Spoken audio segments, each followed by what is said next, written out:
Bismillahirrahmanirrahim. Assalamualaikum warahmatullahi wabarakatuh. Eh, Perkenalkan, saya Adim Muksid Rasal, angkatan 2017. Saya ingin membahas mengenai skripsi dan progres skripsi dari saya.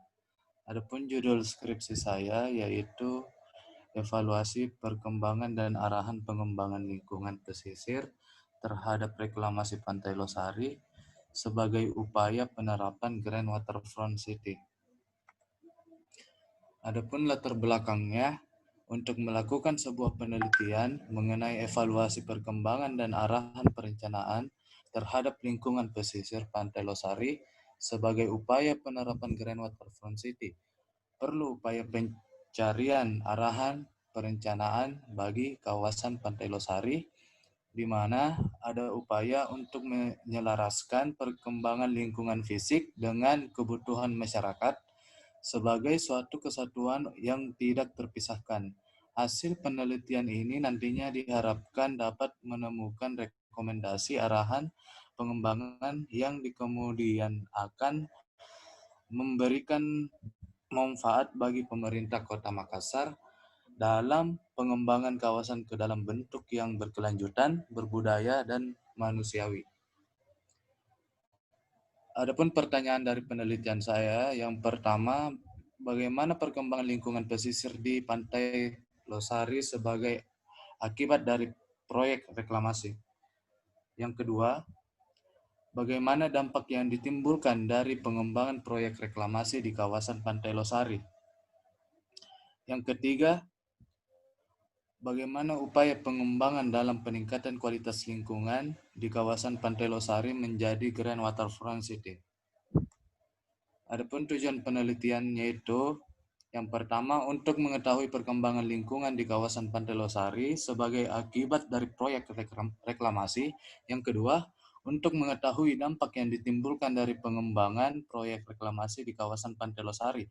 Dan yang ketiga, mengetahui upaya pengembangan dalam meningkatkan kualitas lingkungan di kawasan Pantai Losari menjadi Grand Waterfront City. Selanjutnya, manfaat penelitian. Manfaat penelitian terbagi ada 3 bagian. Yang pertama, bagi pemerintah swasta, bagi masyarakat, dan bagi peneliti. Yang selanjutnya, batasan penelitian. Batasan penelitian terbagi atas 2 poin. Yang pertama, ruang lingkup wilayah. Lokasi penelitian berada di kawasan Pantai Losari, tepatnya berada di Kecamatan Ujung Pandang, Kota Makassar. Yang kedua, ruang lingkup substansi. Materi yang akan dibahas dalam penelitian ini berfokus pada evaluasi perkembangan sebelum dan sesudah proyek reklamasi dilaksanakan pada kawasan Pantai Losari. Lingkup materi penelitian ini juga akan dibahas mengenai konsep pengembangan yang berfokus pada lingkungan yang berkelanjutan agar dapat mewujudkan Grand Waterfront City. Jadi untuk mendapatkan output dari pembangunan proyek tersebut, kita harus melihat perkembangan proyek dari tahun-tahun sebelumnya. Selanjutnya, output penelitian. Output penelitian yang pertama, laporan penelitian ini yang tersusun secara sistematis sebagai latihan pengembangan dan penerapan ilmu perencanaan wilayah dan kota. Yang kedua, outputnya yaitu berupa peta, jurnal, poster, dan summary book. Selanjutnya, outcome penelitian. Outcome penelitian ini terbagi atas 3 bagian. Yang pertama, meningkatkan pengetahuan dan kepedulian masyarakat dan pemerintah Kota Makassar terkait pentingnya lingkungan dan dampak di kawasan pesisir Pantai Losari untuk menciptakan kawasan pesisir yang berkelanjutan. Yang kedua, Tersedianya arahan pengembangan berfokus kepada lingkungan untuk menciptakan kawasan Grand Waterfront City. Yang ketiga, terciptanya pengelolaan yang baik dari pemerintah Kota Makassar dalam mengendalikan lingkungan pesisir Pantai Losari menjadi ikon Kota Makassar. Adapun alur pikir dari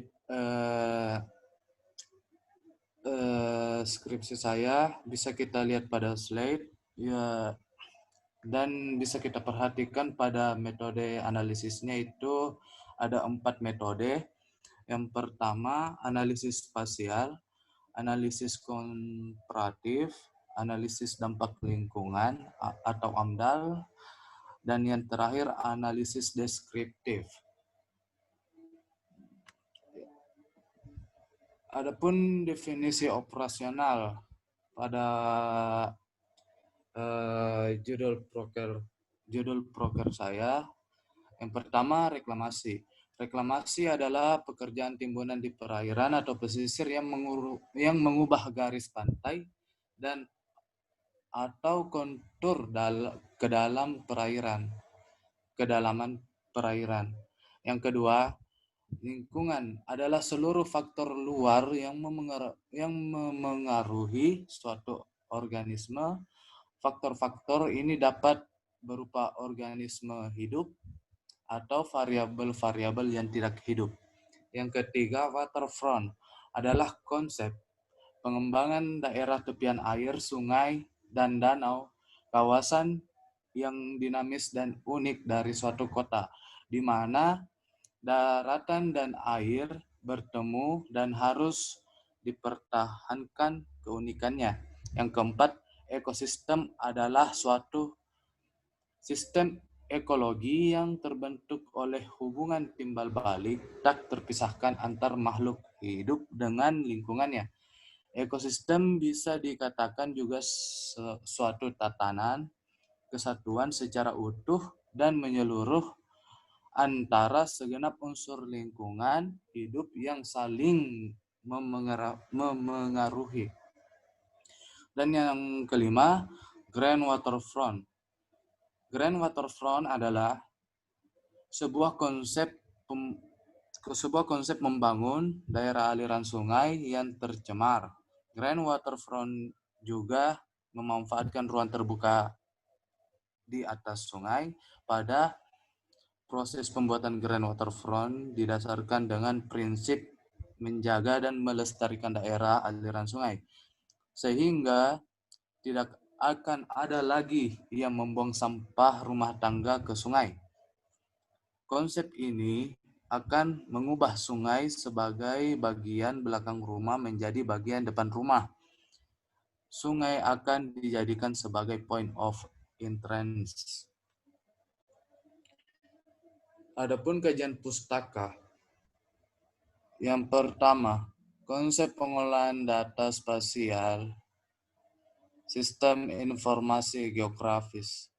Sistem informasi geografis atau SIG adalah sistem yang berbasis komputer yang digunakan secara digital untuk menggambarkan dan menganalisa ciri-ciri geografi yang digambarkan pada permukaan bumi dan kejadian-kejadiannya. Sistem informasi geografi menghasilkan aspek data spasial dan non-spasial. Data geografi yang sudah terkomputerisasi berperan penting menemukan perubahan bagaimana menggunakan dan mengetahui informasi tentang bumi.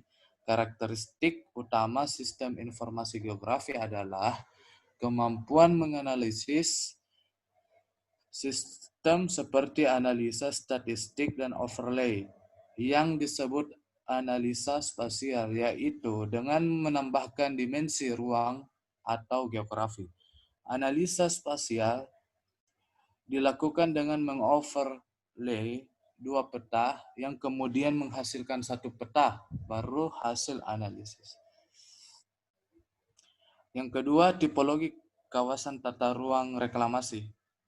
Menurut modul Tarapan, Pedoman Perencanaan Tata Ruang Kawasan Reklamasi Pantai tahun 2007, kawasan reklamasi dibedakan menjadi beberapa tipologi berdasarkan fungsinya, yakni beberapa poin. Yang pertama, kawasan perumahan dan permukiman. Yang kedua, kawasan perdagangan dan jasa.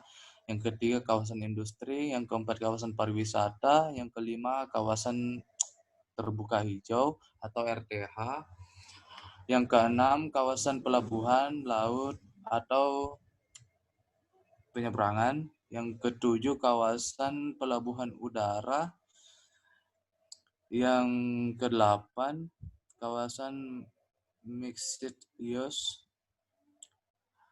Yang kesembilan, kawasan pendidikan. Mungkin itu dari saya.